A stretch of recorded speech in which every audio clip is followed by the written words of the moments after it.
Welcome back to Conservative Conversations. I'm your host, Reid. And I'm Frank. Today we're going to be talking about a whole hodgepodge of news stories, so let's get started. But before we do, I want to remind you to please follow us on your favorite podcast platform and subscribe to our YouTube channel. We would greatly appreciate it. And we are back after taking some time off for us to go to the Republican National Convention in Milwaukee. And we thank a lot of you for becoming subscribers since then. We've gained quite a few. And we appreciate you listening to us and checking out our material from while we were at the convention. And if you haven't seen it, we encourage you to go check it out. We did some interviews on the streets. We took some shorts. And we got a decent bit of coverage for our short time there. Well, and we had a good bit of fun, too, I'd Yes. say, aside from all the walking. Oh, yeah, we did a lot of walking in Milwaukee. Yep. We Milwaukee all around. Yep. But a lot has certainly happened since we last put out a regular episode, so we're going to kind of have a whole hodgepodge, some of the headlines that have been going on. And one of the biggest things that happened since we last recorded was, of course, Joe Biden dropping out of the race for president. At this point, as we're recording, it's pretty well assumed that Kamala Harris is going to get all her, what do they call them? Delegates put to her for the nomination. And that's kind of been a whole big thing in itself. You know, they talk about how they got to stop Trump from being a threat to democracy, but they're going to swap in this other person who didn't have any votes for her. Yeah. So, like, it's real democratic, small d. Well, it's really interesting. I mean, just to pick up there, I mean, we've seen this happen before. Remember, Bernie was going to win, and then they had to stop that. So Yeah. I think that's why Joe Biden became president. Right, yeah, that's what some people say. Because he was going to win at the DNC in that cycle. And so Right. they had to put somebody up. So we've seen this before where it's like their party bosses choose the candidates, not the people by yeah. by vote. So, Right. But the other thing that I think is interesting about Biden dropping out is, you know, in some way you might say that it was just a delaying of the inevitable, that he was gonna drop out Right. anyway. But what I thought was cool is while we were up there in Milwaukee, you know, doing some of those interviews and stuff, we heard from some of the people that we talked to that that's exactly what he should do, is just go home. Remember the bumper sticker guy? That's who I'm thinking of. Guy. He said he just needs to go home and just go home and sit down and just, you know, he's tired. He's tired. Right. And I think that's funny because it hadn't happened just yet, but that Right. sort of is exactly what has happened, and it's not really a big shock, too. Right. So. Yeah. Well, the other cause of concern right after that was, well, why isn't he stepping out of being the president then if he can't run anymore? Well, I think that's interesting, you know, Yeah. and that has a lot of sway with voters I've seen in these independent, you know, where like the media pulls these supposed independents and they'll ask them these questions in a little studio Right. setting or whatever. And a lot of people have said that very thing, that they feel they can't trust Kamala because she's been dishonest about, you know, Biden's condition. And, Right. you know, a lot of people are sensitive about that. Why isn't he out of office if he's Right. too incompetent to run? Right. Well, in my opinion, I don't think it really matters too much at this point because it's sort of been speculated the whole time, for at least a while anyway, that Joe Biden wasn't really running things anyway. He was just the face of the administration. Well, So- that's sort of what I'm saying or implying too. I mean, Right. I think people, just the lay people, you know, the average person Right. is even sensitive to that now. Right, I get that. Yeah. But, I mean, I don't think, I mean, especially if he's not running anyway, so what's it really matter if he sits around being the face, supposedly, the face of the administration for another 6 or 7 months? Especially now that, like I said, he's not going to be running, so he's not going to be going into the next administration if the Democrats win. So, I mean, I certainly get why people would say, oh, he should, resign from the presidency, but I don't think it matters, really. Well, and I'd like to just say, before we move on from all of that, because there are so many implications. Kamala, whether you love her or hate her, I mean, at least it'll be able to be settled in the ballot box. Battle box. The battle box, yeah. But one of the things that just blows my mind from this whole saga, the Biden is just overnight suddenly unelectable thing, and it just shocked everybody. Oh, yeah. I don't see how the media hasn't just been absolutely put on trial over this. Because they knew the whole time, too. Well, and if you think back, I just have to get this in there. If you think back to remember the independent prosecutor, Oh, yeah. the report, when he's up there saying that this man is too incompetent to stand trial. Right? It's like 6 months ago. Yeah. That should have been, and then for the media to just suddenly go, oh, we had no idea. I mean, think of, and all those party elites, as some of them have been called and stuff, but when gave that testimony, they had one of those public hearings. I remember watching some of it. And they sat there and just put her on blast for saying this stuff about Biden. How dare he? It was just politically motivated to make sound bites for the Trump campaign and all this. Right. So that's 6 months ago. And now everybody's like, oh, I can't believe we had no idea. Right. This is crazy. Well, I mean, it's even crazier because after the debate, we got the big shock from the media, like, oh, they're so surprised he's just terrible. But then as soon as, he drops out of the race, it's like, oh, he's such a hero. Yeah. He's such a hero for doing this. He's really just saving democracy by making sure that he's not going to get beaten. We can stop Trump. He's the best president. Best president we've ever had. No. Right. So they flip-flop on a dime to promote their people like that. Which is crazy to me, because anybody who's wise and is really paying attention, could see. I mean, the findings from his independent, what do you call it? Whatever. From his little thing that he did. Sure. That's the smoking gun for me in this whole case. Is you have somebody saying, I mean, he did wrong. He broke federal law. But he's too old, too frail, and a jury would sit there and they would just weep for poor little Joe Biden. So we can't prosecute him. Right. Yeah. Total sham. Sham-o. Right.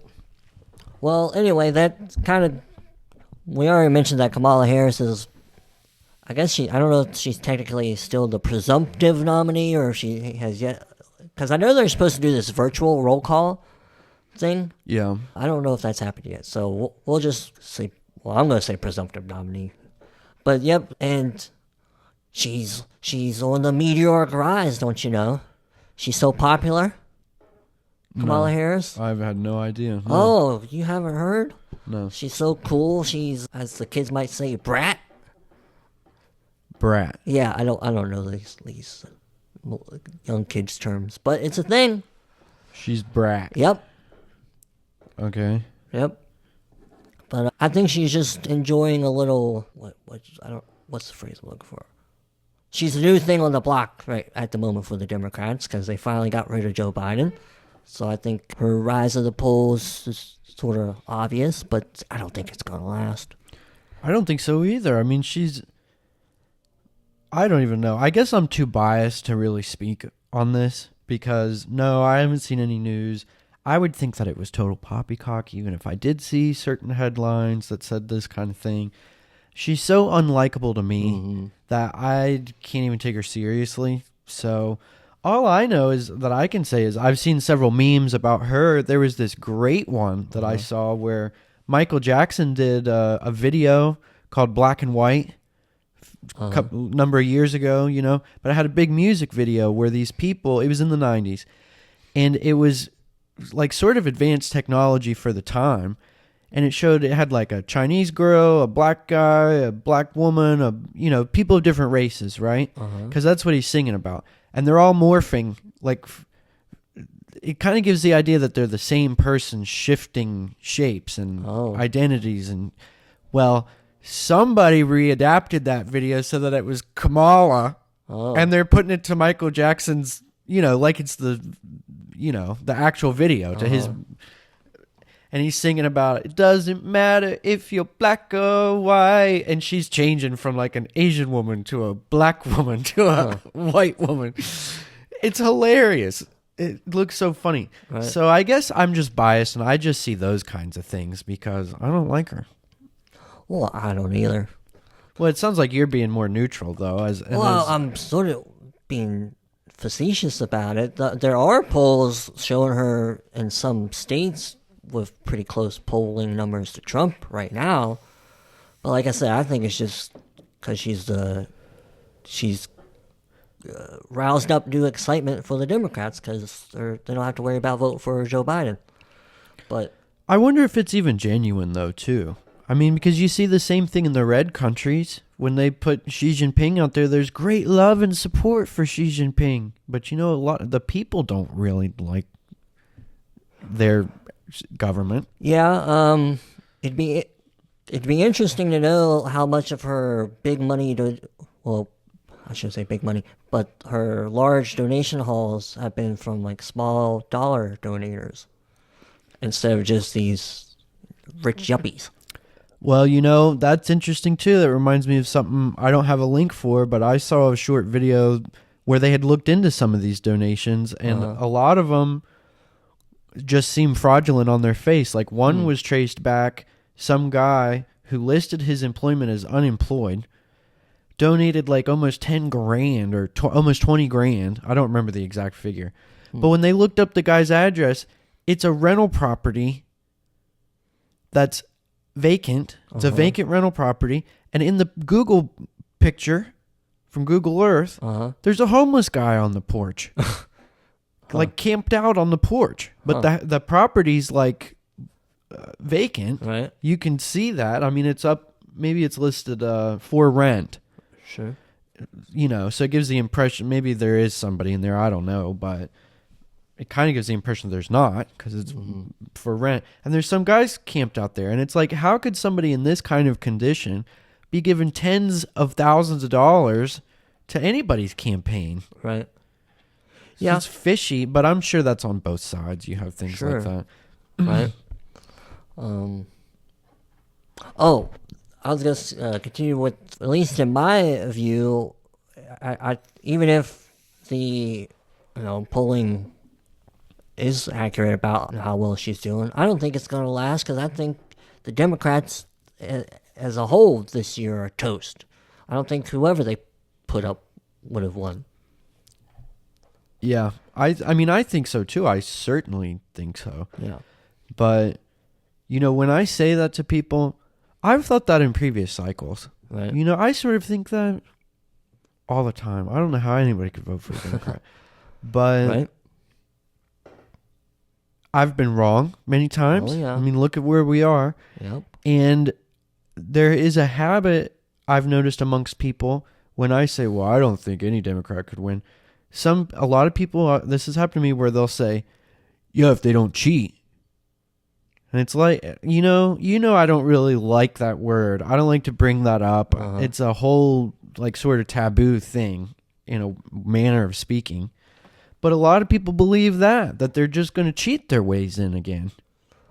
Well, they basically are because, like with some of the funny search results people are getting when they try to Google Donald Trump or the Donald Trump assassination. Right. There's even the clip of Greta Van Susteren doing it herself. And she's no rabid right-winger. She used to be on Fox. It's been a few years since she has left.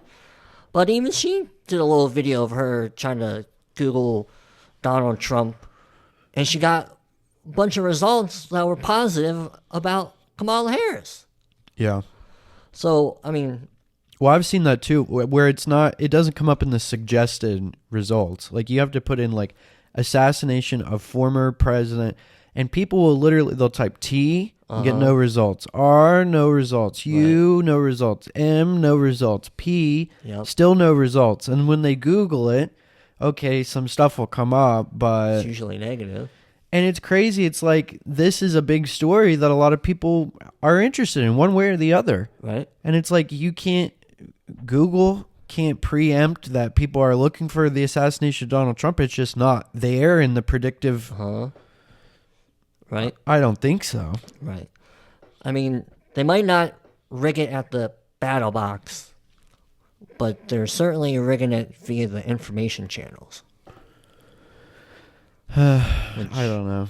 I think it'll be interesting to see, because I feel like it's going to be a landslide, and I hope that it is. I hope that it's such a landslide that no matter what they do or how the programs are rigged or whatever people might believe, right? I hope it just goes out, because that's how it should be. You know, like we've sort of brushed on before, I hope that it's the Electoral College and the popular vote. Right. Is just a landslide both ways, clear cut. We can have a win and get away from some of this craziness with our, because hopefully that would add a little bit of faith back into it. Right.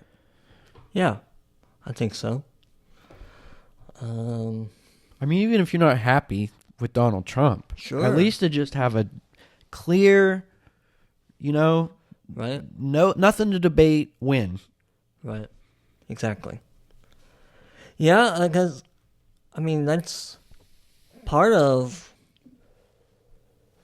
I don't know exactly what I'm looking for, but the historical faith in our voting system has helped what keeps us going in a way. Right. And it's sort of what gives us credibility on the international stage, too.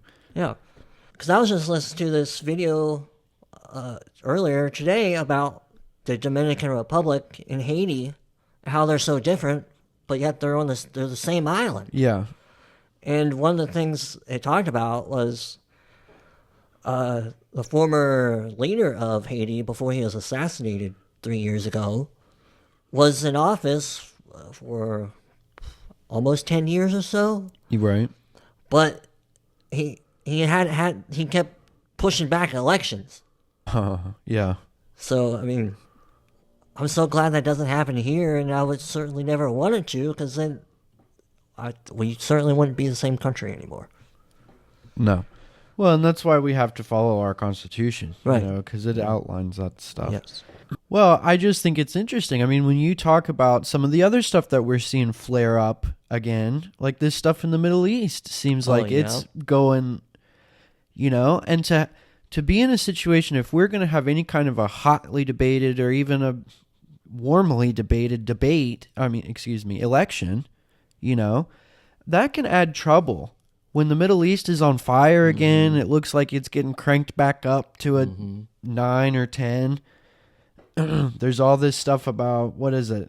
Iran, Hezbollah, and Israel, of course, and the State Department's putting out warnings now for our people to withdraw out of Lebanon. It's just been upgraded to like a level 4 hostile place. Right. And they're telling our people, if you can leave Lebanon, do so. Right. Yeah. We've seen all this happen before. Right. And you think the same people are in power. It's scary. Joe Biden's still sitting in the White House. Right, exactly.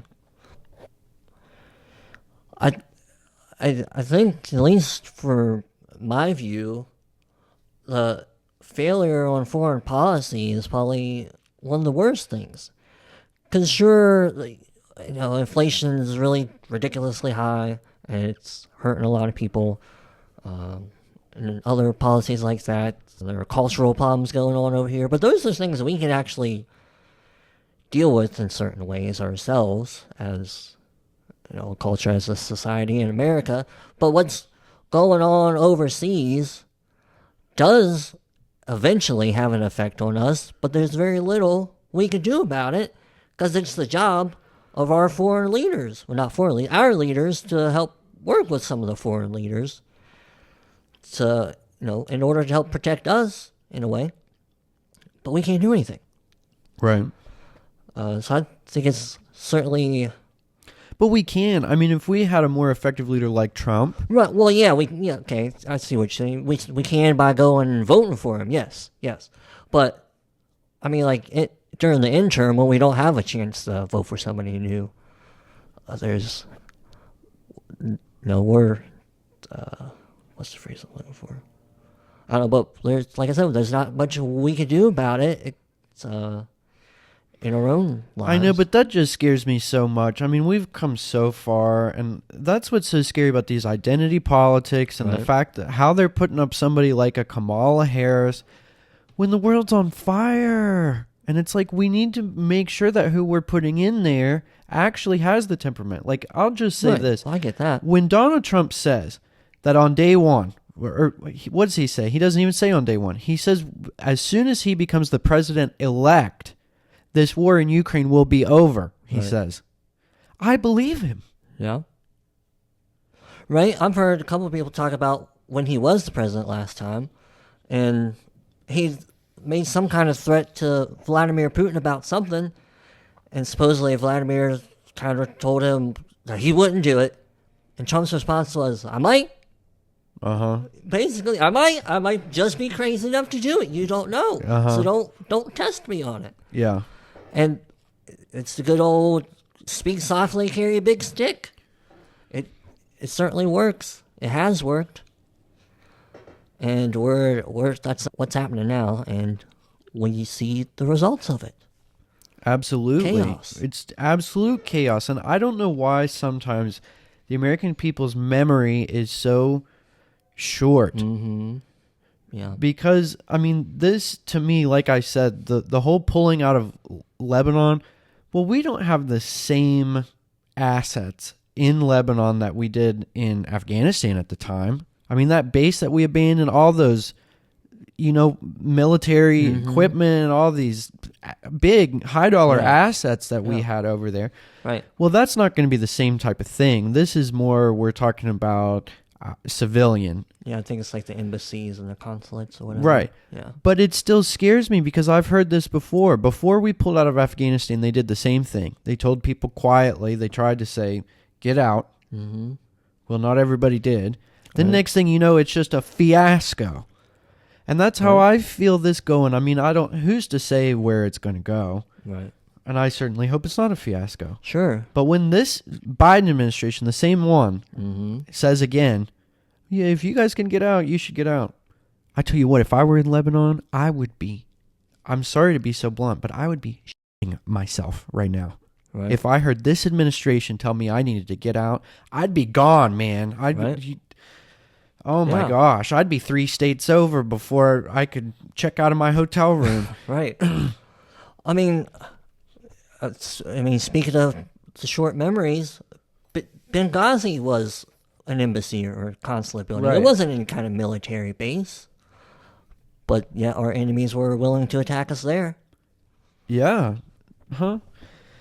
So, I don't know. I just think it's interesting. And another thing that I'll say is, the American people, for all their faults, we can come together on things. There are often times that, great, what would you say, majorities can be formed, a majority of opinion can still fall in the reasonable category, And one of the things that I would point out is, I kind of saw that from these Trump assassination hearings. The Oversight Committee was like almost unanimous when they were questioning the head of the Secret Service. She had showed up, it had been like more than a week, and she still just kept telling them, we don't know. I haven't finished going over that. I don't know. I don't know anything. And they were outraged on both sides. Yeah. I remember hearing clips of it, and I was shocked at some of the Democrat representatives who were actually, or at least seemingly, kind of grilling the now former director, or whatever her title was. Of the Secret Service. Head, I'll just call her the head. That's what I would call her. Head of the Secret Service. But, I mean, she just was awful. And she was doing what's right out of everybody's playbook. Right. I mean, in a way, I'm shocked that everybody was so shocked. I'm sort of glad shocked that it went down this way. But she just stood there and did what everybody does and just stonewalled Congress, completely stonewalled. Right. But even the Democrats were outraged by this, Right. and everybody called for her to step down. And she kind of teetered for maybe a day or two, but Yeah. Well, yeah, she said herself in the hearing that she didn't plan to step down or resign at the time. And I think that's interesting too, where it kind of was reminiscent of the Biden dropout, Right. because when the writing starts to be on the wall like that from both sides, everybody, real consensus, it's like this woman cannot stay in this job. Right. She is huffing paint if she thinks she's gonna, the whole country thinks so. Yeah. So I just wanted to bring that up because to me that's an interesting point. Not only was it news, the Trump assassination and trying to figure out how did this occur and all of that, but it's a neat moment where you see both sides come together. Yeah. And we can do that. I wish we were smarter with our leadership. I mean, not just party-based, Right. but I hope when we put somebody in a power like the presidency, instead of just saying, oh, I want a black woman because I'm a black woman, that's so bad. Right. Right. Exactly. We need somebody who can make good decisions for all 4 years. Right. Yep, that's true. And there's only going to be one man that can do it. Donald Trump. Well, sort of speaking about the Middle East as we were a little bit ago, this is old news come back again. A couple weeks ago or last week as we were recording, there's this big news about how there's going to be a plea deal to only give life in prison to the 9/11 terrorists that are being held in Guantanamo Bay instead of the death sentence. And there is quite a huge hubbub about that, and since then, the administration is working on getting it reversed, thank goodness. Because what a shame that would have been, at least in my view. These people conduct murder of nearly 3,000 people, and they don't get to hang for it, to put it that way. They certainly should. Well, why is it taking this long anyway? That's my question too. Why has it taken it 20-something years? They haven't denied it, especially Sheikh Mohammed, the blind sheikh. He admitted it. There's no question of the evidence. So, yeah, I don't know why it's taking this long. Well, and what would the government gain from the plea deal? I don't understand that either. I mean, are they giving up more names, giving up more evidence, what are they giving up? I have no idea. To take the death penalty off the table? I don't know. Part of what I've heard is that the administration still wants to try to close Gitmo before they're out. And I'm guessing maybe they just make them serve their life sentences elsewhere. Because I guess if they have to do... Oh, that's a good idea. If they have to do the death penalty, there still has to be basically like further hearings, if you will. I don't know. Proceedings, I'll put it that way. Further proceedings before they can actually do it. Ridiculous. So I'm guessing that's what it is. I don't really know. I don't know what they would have gotten out of the plea deal other than what I've heard. Just seems so crazy. It is. I think it's because Obama, he so badly wants Gitmo shut down, and for those terrorists to just be put in like a level 1 low security prison somewhere in West Virginia. Yeah. It's awful. And they should have been shot in the head already, like Right. 18 years ago. Yeah, as soon as we caught them. Ridiculous. I mean, I'm glad they at least had their right justice brought to them in our system, but they should have come a little more swiftly, and there shouldn't have been any question about what their sentencing was going to be. Well, I don't know what you mean by right justice, then.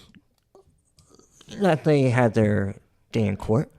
Whatever. I mean, I guess I get your sentiment, but I mean, they're not especially citizens. if they didn't kill them when they caught them. I mean, if they had killed these people when they found them, sure, I would have been glad of that too. But if they're bringing them here to try them on charges, I'm glad they got, they were able to do it. Well, that's fine, but they're not citizens. They should have had a speedy trial. Yeah.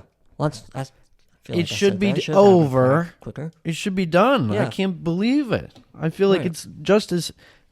They've got more justice than the American people. Well, they certainly would have gotten more if this plea deal had gone through. Well, yeah. But, I'm glad the administration's working to reverse that, and hopefully they'll be sentenced quickly. Yeah. Get them off the face of the earth. Death by hanging, death by fire squad, death by chair, death by lethal injection, All at death once. by whatever. All at once. No, just something. Come on. Whatever the cheapest one is. Yeah. Give me a bucket. I'll drown them myself. Wouldn't that be fun? Yep. Sorry. Not to That's all right. It mostly just boggles my mind that it's gone on so Me long. too. Like, I was probably just as shocked as a lot of people might have been when the news first broke that this plea deal was happening. I was like, they're not dead already? It's crazy. What? That's more of where I'm coming from, is just the cheapness. I'll do it myself. I'm not trying to be, I'm not a super hateful person or anything. I'm not gunning for these people. But for goodness sakes, think of how much we've spent. Right. Yeah. But yeah, that was another big thing that kind of came and went quickly in the news, especially since it was about a week, maybe a week and a half, that they're reversing course on it. Rightfully so. I mean, it should have been quicker. It shouldn't have happened at all, but they're doing what I think is right anyway by not taking the plea deal. Well, I hope it works out. I hope it can get dealt with swiftly. Yeah. But let me ask you, I saw Sure. today when I woke up, one of the big things that's going on now is the stock market. Sure. You're always really good with numbers and dollars and cents and that kind of thing. Do you know what's going on or why the market's in? Well, today it was because of the Japanese stock market. Yeah, I heard that Yeah, it dropped like their- 12%, Yeah. which is the biggest drop for them in a long time. So assuming based upon that, people got spooked over here, and in what available 24-hour stock markets there were, people started selling off overnight. But some markets have rebounded slightly this morning compared to overnight. But I think that's mostly it. Plus, Friday there was a big sell-off due to not so great economic reports that had come out. It was like 144 something thousand jobs added in July, which is lower than expected. Well, yeah, and then that'll get walked back. Yep, Like as usual. we've talked about. Mm-hmm. Yeah. It's probably not even 100,000, and they're all government jobs, probably. Yep. So I think that's mostly it. People are kind of getting shaky that the recession that some economists have been talking about is finally starting to come around. The chickens are coming home to roost, as they say. Well, I think it's interesting. Just part of what the notes that I took down here is it seems like Trump's blaming Kamala. Did you see any of those? He's calling it the Kamala crisis or something, the Kamala crash. Right. And she's out blaming him, which I don't even see how he could have anything to do with Right. it. But it's this Biden administration. That's what it is. And, why they're getting bad numbers. Because they're fools. Right. Well, the only thing I really saw compared, linking Kamala to it is that I guess people want her to come out and make statements about the market crashing, which, Yeah, I saw that too. She's been silent. I don't Silent know. on market crash. It's who wants to hear from her anyway? Well, That's what I think. Well, even if it was Trump, I don't know what I would expect him to have to come out and say about it. I mean, the market's doing what the market does. Well, and I bet he would say something probably logical like that and just say, don't worry about it. Have Yeah. faith. Don't worry. Right. Well, I mean, it hasn't even been that big of a drop over here. Of course.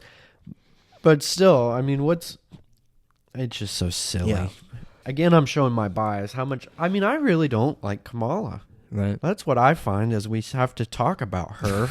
Is I just don't like her. If she came out and said something about the stock market, I'm sure I'd listen to it, but ugh. Right? She's like a female Biden to me, except even more unlikable. Yeah, but as far as what I kind of think about the stock market myself is I'm not too worried about it. I mean, if you're somebody who is relying on the sale of stocks soon for some income, it's not so good for you. But otherwise, there's no reason to be panicked and sell off now. I pulled out some like last week, but it was a good time for me. I made a little penny or two. Right? I don't have plans to sell anything. If anything, I'll be buying. Just keep buying and stay the course. I thought about maybe doing that too, but not really. Because I saw certain things like Dogecoin's back down again. It's almost back down to like where I originally bought in. Right.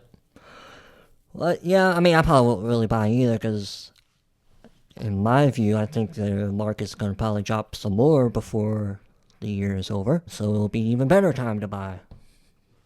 I just think it's interesting, especially with those digital assets, because sometimes they can just go up for no reason. And the periods don't seem to last very long. But, yeah, I mean, to buy in at 8 cents a coin, you can make some serious cash on that. Yeah, they're certainly more volatile, that's for sure. Yeah. Not what I put my money in, especially if it's money I want for a long time. But anyway. Need for a short time. Yeah. Be interesting to see what the markets do. Yeah, I don't think there's too much to worry about right now. I don't think there'll be, even if a recession comes, I mean, particularly speaking towards investments, unless you're going to need your money, you don't need to do anything. Just let it as sit. John Bogle says, stay the course. I looked at my 401k because of these headlines, and it had dropped, but not significantly or anything. Yeah, it'll be fine. It's sort of like laughable. I mean, it's dropped. Right, of course. But not that much. Right. I mean, it's like... This isn't the 80s, the 70s, or the 1920s. It's not 2008. Yeah, we're that. I mean, because Come on, man, get with the times. 1920s? What are you talking about? Well, one of my favorite quotes from Warren Buffett is somebody once asked him how much money he lost during the 2008 crash.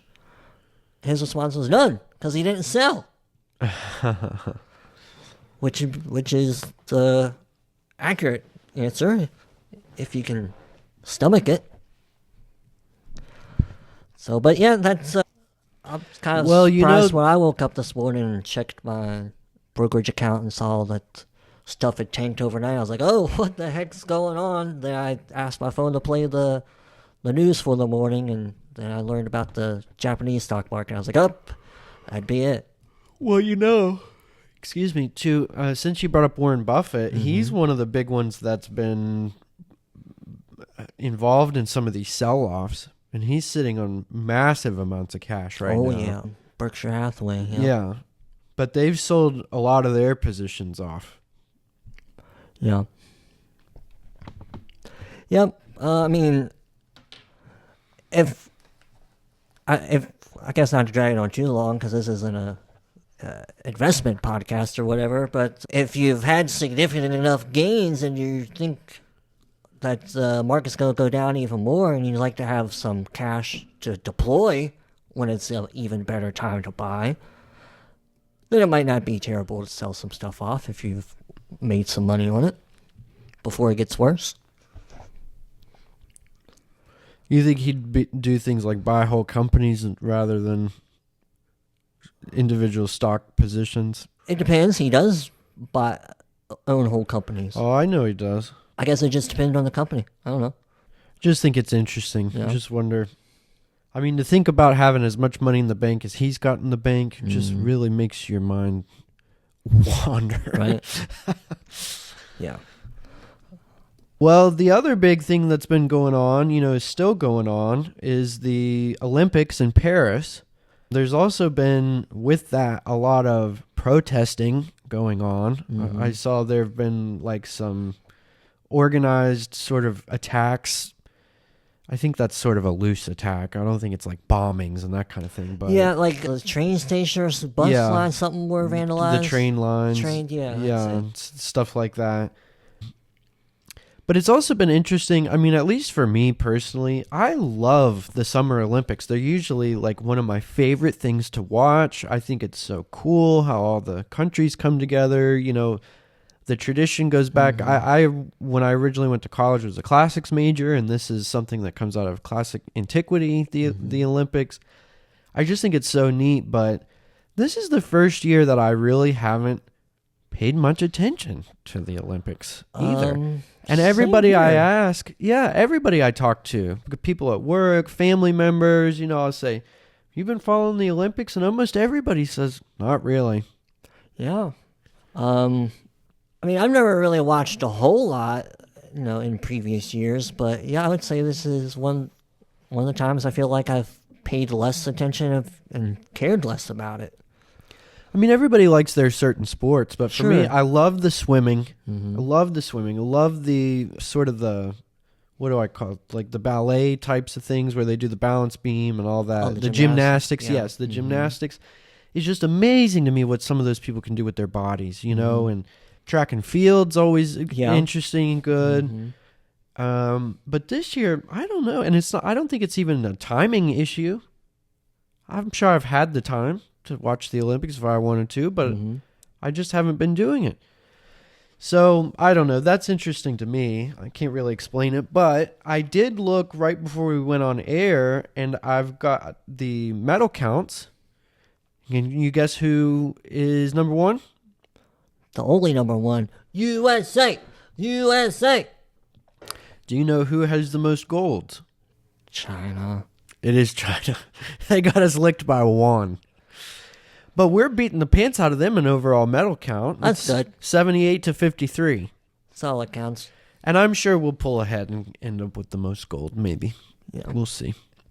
Yeah. But I did think that was interesting. China and U.S., the two largest, you know, economies, are sort of neck and neck in a sense, you know, for first on both gold count and overall medal count. So well, what will get even less attention is after the Olympics is the Paralympics, where all the people with disabilities and such gather to do their sports.